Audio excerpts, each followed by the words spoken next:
ಇನ್ನು ಚಿನ್ನಸ್ವಾಮಿ ಸ್ಟೇಡಿಯಂ ಬಳಿ ನಡೆದಂತಹ ಕಾಲ್ ತುಳಿತ ಪ್ರಕರಣ. ಈ ಪ್ರಕರಣದಲ್ಲಿ ರಾಜ್ಯ ಸರ್ಕಾರ IPS ಅಧಿಕಾರಿಗಳನ್ನ ಸಸ್ಪೆಂಡ್ ಮಾಡಿದ್ರಲ್ಲ, ಇದರ ಸ್ಪಷ್ಟನೆಯನ್ನ ಕೇಂದ್ರಕ್ಕೆ ಕೊಡೋದಕ್ಕೆ ಈಗ ಸಿದ್ಧತೆ ನಡೆದಿದೆ.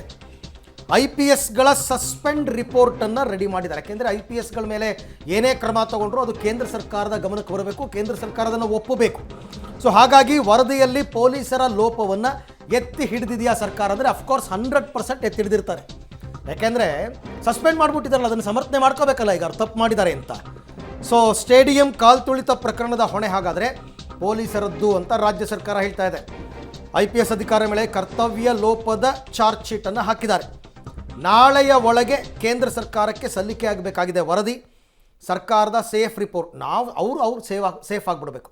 ಬೇರೆಯವ್ರ ಮೇಲೆ ಏನು ಬೇಕಾದ್ರು ಕಮಿಷನರ್ನೇ ಸಸ್ಪೆಂಡ್ ಮಾಡಿಬಿಟ್ರು. ಹರಕೆ ಕುರಿಗಳನ್ನ ಪೊಲೀಸರನ್ನು ಮಾಡೋರು ಕೇಂದ್ರ ಸರ್ಕಾರ. ಆಮೇಲೆ ಇದನ್ನು ಒಪ್ಪಬೇಕು ಅಂತ ಏನಿಲ್ಲ ಕೇಂದ್ರ ಸರ್ಕಾರ ನಾವು ಕೋರ್ಟ್ನ ಆದೇಶಕ್ಕೆ ವೆಯ್ಟ್ ಮಾಡ್ತೀವಿ ಅಂತ ಹೇಳ್ಬೋದು. ಕೋರ್ಟ್ ಅಲ್ಟಿಮೇಟ್ಲಿ ಹೇಳಬೇಕಲ್ಲ ಯಾರ್ದು ತಪ್ಪು ಇದರಲ್ಲಿ ಅಂತಂದ್ಬಿಟ್ಟು. ರಾಜ್ಯ ಸರ್ಕಾರ ಕೊಟ್ಟಿದ್ದನ್ನ ಯಥಾವತ್ತಾಗಿ ಅದನ್ನು ಅವ್ರು ಆಕ್ಸೆಪ್ಟ್ ಮಾಡೋದು ಇಲ್ಲ. ಯಾಕೆಂದರೆ ಎರಡು ಕಡೆ ಬೇರೆ ಬೇರೆ ಪಕ್ಷಗಳ ಸರ್ಕಾರ ಇರೋದು. ಒಂದು ಚಿಕ್ಕ ಹೆಸರು ಬದಲಾವಣೆಗೆ ಒಪ್ಪಲ್ಲ ಅಂತದ್ರಲ್ಲಿ ಇದನ್ನು ಒಪ್ತಾರ ಅಂತಂದ್ರೆ ಇದನ್ನು ಒಪ್ಪಲ್ಲ. ನನ್ನ ಪ್ರಕಾರ ಕೇಂದ್ರ ಸರ್ಕಾರ ಇವ್ರ ರಿಪೋರ್ಟ್ ಅನ್ನ ಒಪ್ಪಲ್ಲ.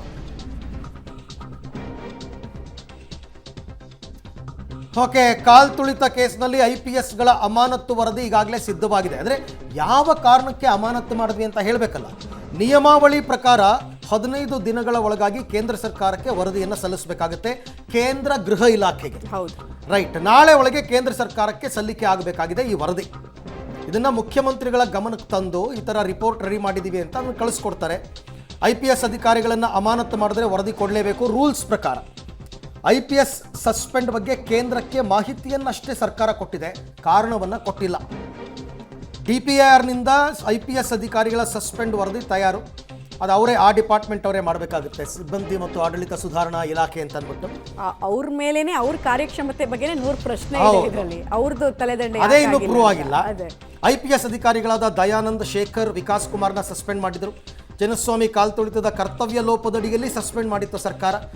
ಚಿನ್ನಸ್ವಾಮಿ ಸ್ಟೇಡಿಯಂ ಕಾಲ್ ತುಳಿತ ಪ್ರಕರಣದ ಹೊಣೆ ಪೊಲೀಸರದ್ದ ಅಂದರೆ ಹೌದು, ಸರ್ಕಾರದ ಪ್ರಕಾರ. ರಾಜ್ಯ ಸರ್ಕಾರದ ಸಸ್ಪೆಂಡ್ ಕ್ರಮವನ್ನು ಎತ್ತಿಡಿಯುತ್ತಾ ತಿರಸ್ಕರಿಸುತ್ತಾ ಅಂದರೆ ಬರೆದಿಟ್ಕೊಳ್ಳಿ, ಕೇಂದ್ರ ಇದನ್ನು ತಿರಸ್ಕರಿಸುತ್ತೆ, ಒಪ್ಪಲ್ಲ. ಆಮೇಲೆ ಇವರು IAS ಅಧಿಕಾರಿಗಳ ಮೇಲೆ ಆಕ್ಷನ್ ತಗೊಂಡಿಲ್ಲ, ಸತ್ಯವತಿ ಮೇಲೆ ತಗೊಳ್ಬೇಕಾಗಿತ್ತು, ಶಾಲಿನಿ ರಜನೀಶ್ ಮೇಲೆ ಆರೋಪ ಕೇಳಿ ಬಂದಿತ್ತು, ಚೀಫ್ ಸೆಕ್ರೆಟರಿ ಮೇಲೆ, ಅವ್ರ ಮೇಲೆ ಏನೂ ತಗೊಳ್ಳಿಲ್ಲ. ನಾಳೆ ಕೇಂದ್ರ ಕೇಳುತ್ತೆ, ಆಯ್ತಪ್ಪ IPSಗಳದ್ದು ಆಯ್ತಲ್ಲ, IASಗಳದ್ದೇನು ಅಂತ ಕೇಳ್ತಾರೆ. ಸೊ ಅದಕ್ಕೂ ಉತ್ತರ ಕೊಡಬೇಕಲ್ಲ ಇವರು. ಇದನ್ನ ತಿರಸ್ಕಾರ ಮಾಡಿದ್ರೆ ಮುಗಿತು, ಅವ್ರಿನ್ನು ಡ್ಯೂಟಿಗೆ ಬರ್ತಾರೆ, ಬಟ್ ಪೋಸ್ಟಿಂಗ್ ಇರಲ್ಲ ಅವ್ರಿಗೆ. ಆಯಿತು, ಪೋಸ್ಟಿಂಗ್ ಇರಲಿಲ್ಲ ಅಂತಂದರೆ ಕೇಂದ್ರ ಸರ್ಕಾರದವರು ಅಲ್ಟಿಮೇಟ್ಲಿ ಅವರ ಪವರನ್ನು ಬಳಸ್ಕೊಂಡು ಅವ್ರನ್ನ ಬೇರೆ ರಾಜ್ಯಕ್ಕೆ ಬೇಕಾದರೂ ಹಾಕ್ಬೋದು. ಈ ಎಲ್ಲ ವಿಚಾರಕ್ಕೆ ಸಂಬಂಧಪಟ್ಟಂತೆ ಮತ್ತಷ್ಟು ಮಾಹಿತಿ ನನ್ನ ಕೊಲೀಗ್ ಮಸೂದ್ ಅವರಿಂದ ಪಡ್ಕೊಳ್ಳೋಣ. ಮಸೂದ್, ರಾಜ್ಯ ಸರ್ಕಾರ ಎಲ್ಲಿ ತನ್ನ ಮೇಲೆ ತಪ್ಪು ಬಂದ್ಬಿಡುತ್ತೋ ಅನ್ನೋ ಕಾರಣಕ್ಕೆ ಇಮ್ಮಿಡಿಯೇಟ್ ಆಗಿ IPS ಅಧಿಕಾರಿಗಳನ್ನ ಸಸ್ಪೆಂಡ್ ಮಾಡಿದ್ರು. ಸಹಜವಾಗಿ ಅವರ ಸಸ್ಪೆಂಡ್ ರಿಪೋರ್ಟ್ನಲ್ಲಿ ಅವ್ರು ತಪ್ಪಿದೆ ಅಂತ ಬರದೇ ಇರ್ತಾರೆ. ಬಟ್ ಕೇಂದ್ರದ ನಿಲುವೇನು, ಏನೇನು ಆಯ್ಕೆಗಳಿದೆ ಮುಂದೆ ಅಂತ?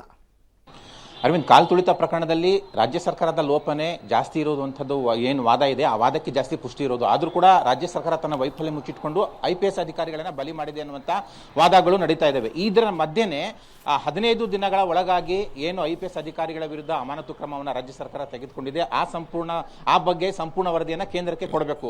IAS, IFS, IPS ಅಧಿಕಾರಿಗಳಿಗೆ ಸಂಬಂಧಪಟ್ಟಂತೆ ಅವರು ರಾಜ್ಯ ಸರ್ಕಾರದ ಅಧೀನದಲ್ಲೇ ಕೆಲಸ ಮಾಡ್ತಿದ್ರು ಕೂಡ ಅವರ ಮೇಲಿನ ನಿಯಂತ್ರಣ ಕೇಂದ್ರ ಸರ್ಕಾರದಲ್ಲಿರುತ್ತೆ. ಅಖಿಲ ಭಾರತ ಸೇವಾ ನಿಯಮಗಳ ಪ್ರಕಾರ ರಾಜ್ಯ ಸರ್ಕಾರ 15 ದಿನಗಳ ಒಳಗಾಗಿ ವರದಿ ಸಲ್ಲಿಸಬೇಕು. ನಾಳೆ ಆ ಗಡುವು ಮುಗಿಯುತ್ತೆ. ಯಾಕೋ ರಾಜ್ಯ ಸರ್ಕಾರ ವಿಳಂಬ ತಂತ್ರ ಅನುಸರಿಸ್ತಾ ಇದೆ ಅನ್ನುವಂತಹ ಚರ್ಚೆಗಳು ಕೂಡ ನಡೀತಾ ಇದ್ದಾವೆ. ಈ ಮಧ್ಯೆ ಕೇಂದ್ರದ ಅಂಗಳಕ್ಕೆ ಈ ಒಂದು ವಿಚಾರ ಹೋದ್ರೆ ಕೇಂದ್ರ ಯಾವ ನಿರ್ಣಯ ತೆಗೆದುಕೊಳ್ಳುತ್ತೆ ಅನ್ನುವಂಥ ಕುತೂಹಲ ಮನೆ ಮಾಡಿದೆ. ಈಗಾಗಲೇ ದೇಶಾದ್ಯಂತ ಈ ಒಂದು ಪ್ರಕರಣ ಸುದ್ದಿಯಾಗಿದೆ. ರಾಜ್ಯ ಸರ್ಕಾರದೇ ತಪ್ಪು ಅನ್ನುವಂಥ ವಾದವು ಕೂಡ ಜಾಸ್ತಿ ಬಲಗೊಳ್ತಾ ಇದೆ.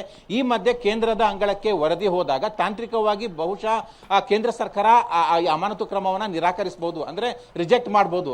ಆ ಥರ ಒಂದು ಸಂದರ್ಭ ಬಂದಾಗ ಅವರು ಮತ್ತೆ ತಮ್ಮ ಕೆಲಸಗಳಲ್ಲಿ ಮತ್ತೆ ಹುದ್ದೆಗೆ IPS ಅಧಿಕಾರಿಗಳು ಯಾರೆಲ್ಲ ಅಮಾನತಾಗಿದ್ರೋ ಮರಳಬಹುದು. ಆದರೆ ಇನ್ನೂ ಕೂಡ ಕೇಂದ್ರಕ್ಕೆ ವರದಿ ಸಲ್ಲಿಕೆ ಮಾಡುವಲ್ಲಿ ರಾಜ್ಯ ಸರ್ಕಾರ ವಿಳಂಬ ತಂತ್ರವನ್ನು ಅನುಸರಿಸ್ತಾ ಇದೆ. ಇವತ್ತು ರಾತ್ರಿ ಅಥವಾ ನಾಳೆ ಒಳಗಡೆ ವರದಿ ಹೋಗಲೇಬೇಕಾಗುತ್ತೆ. ವರದಿ ಹೋದ ನಂತರ ಕೇಂದ್ರ ತನ್ನ ನಿರ್ಣಯವನ್ನ ತೆಗೆದುಕೊಳ್ಳುತ್ತೆ. ಒಂದು ಅಮಾನತು ಕ್ರಮವನ್ನ ಅದನ್ನ ರಿಜೆಕ್ಟ್ ಮಾಡ್ಕೋಬೇಕು, ಅಕ್ಸೆಪ್ಟ್ ಮಾಡ್ಕೋಬೇಕು ಅನ್ನುವಂಥ ತೀರ್ಮಾನ ಕೇಂದ್ರದಲ್ಲಿರುತ್ತೆ. ಕೇಂದ್ರ ಆ ತೀರ್ಮಾನ ತೆಗೆದುಕೊಳ್ಳುತ್ತೆ. ಬಹುಶಃ ತಾಂತ್ರಿಕವಾಗಿ ರಿಜೆಕ್ಟ್ ಮಾಡುತ್ತೆ ಅನ್ನುವಂಥ ಚರ್ಚೆಗಳು ಕೂಡ ನಡೀತಾ ಇದ್ದಾವೆ. ಆದರೆ ಇಲಾಖಾ ಮಟ್ಟದಲ್ಲಿ IPS ಅಧಿಕಾರಿಗಳ ವಿರುದ್ಧ ತನಿಖೆಗೆ ರಾಜ್ಯ ಸರ್ಕಾರ ಆದೇಶ ಮಾಡಿದ್ರೆ ಅದನ್ನ ರಿಜೆಕ್ಟ್ ಮಾಡುವ ಅಧಿಕಾರ ಕೇಂದ್ರಕ್ಕೆ ಇಲ್ಲ ಅಂತ ಕೂಡ ಹೇಳಲಾಗ್ತಿದೆ. ಒಟ್ಟಾರೆಯಾಗಿ ನಿಯಮಗಳ ಪ್ರಕಾರ ವರದಿ ಸಲ್ಲಿಕೆ ಮಾಡಬೇಕು, ವಿಳಂಬ ಆಗ್ತಾ ಇದೆ. ವರದಿ ಸಲ್ಲಿಕೆ ಆದ ನಂತರ ಕೇಂದ್ರ ಸರ್ಕಾರ ಏನ್ ಮಾಡುತ್ತೆ ಅನ್ನುವಂಥ ಕುತೂಹಲ ಮನೆ ಮಾಡಿದೆ. ರಿಜೆಕ್ಟ್ ಮಾಡಿದ್ರೆ ರಾಜ್ಯ ಸರ್ಕಾರಕ್ಕೆ ಒಂದು ರೀತಿಯಲ್ಲಿ ದೊಡ್ಡದಾದಂತಹ ಮುಜುಗರ, ಹಿನ್ನಡೆ ಆಗುತ್ತೆ. ಆವಾಗ ರಾಜ್ಯ ಸರ್ಕಾರ ಬೇರೆ ಯಾವ ತಂತ್ರ ಅನುಸರಿಸುತ್ತೆ ಅನ್ನುವಂಥ ಕಾದೋಡ್ಬೇಕು. ಯಾಕಂದ್ರೆ ಈಗಾಗಲೇ ಕೋರ್ಟ್ಗಳಲ್ಲೂ ಕೂಡ ವಿಚಾರಣೆ ನಡೀತಾ ಇದೆ. ಇಲ್ಲೂ ಕೂಡ ಮೂರು ತನಿಖೆಗೆ ಆದೇಶ ಮಾಡಲಾಗಿದೆ. ಎಲ್ಲ ವರದಿ ಬಂದ ನಂತರ ಮತ್ಯಾವ ಕ್ರಮ ತೆಗೆದುಕೊಳ್ಳುತ್ತೆ ಕೇಂದ್ರ ಸರ್ಕಾರಕ್ಕೆ, ಒಂದು ರೀತಿಯಲ್ಲಿ ಸೆಡ್ ಕೊಡುತ್ತೆ ರಾಜ್ಯ ಸರ್ಕಾರ ಅನ್ನುವಂತಹ ವಿಚಾರಗಳು ಕೂಡ ಚರ್ಚೆ ಮಾಡ್ತಾ ಇದ್ದೇವೆ. ಒಟ್ಟಾರೆಯಾಗಿ ನಾಳೆ ಒಳಗಡೆ ವರದಿ ಹೋಗುವ ಸಾಧ್ಯತೆ ದಟ್ಟವಾಗಿದೆ. Aravind, right, thank you. ತಮ್ಮ ಎಲ್ಲ ಮಾಹಿತಿಗೆ ಧನ್ಯವಾದ ಮಸೂದ್. ಈ ನಡುವೆ ಅದರಲ್ಲಿ ಒಬ್ಬ ಅಧಿಕಾರಿ ವಿಕಾಸ್ ಕುಮಾರ್ ಅವರು CIT ಮೊರೆ ಹೋಗಿದ್ದಾರೆ, ಸೆಂಟ್ರಲ್ ಅಡ್ಮಿನಿಸ್ಟ್ರೇಟಿವ್ ಟ್ರಿಬ್ಯುನಲ್ ಮೊರೆ ಹೋಗಿದ್ದಾರೆ. ಅವ್ರದ್ದು ಇನ್ನೂ ಆದೇಶ ಆಗಿಲ್ಲ. ಏನಾಗುತ್ತೆ ಅಂತ ನೋಡೋಣ. ಒಂದು ವೇಳೆ ವರದಿ ತಿರಸ್ಕಾರ ಆದರೆ ರಾಜ್ಯ ಸರ್ಕಾರಕ್ಕೆ ಮುಖಭಂಗ ಆಗ್ತಕ್ಕಂಥದ್ದಂತೂ ಶತಸಿದ್ಧ. ನೋಡೋಣ ಯಾವ ರೀತಿ ತಿರುವು ಪಡ್ಕೊಳ್ಳುತ್ತೆ. ಇದರಲ್ಲೂ ರಾಜಕೀಯ ಇದ್ದೇ ಇರುತ್ತೆ. ಫೈನ್, ನೋಡೋಣ ಏನು ತೀರ್ಮಾನ ಆಗುತ್ತೆ ಅಂತ.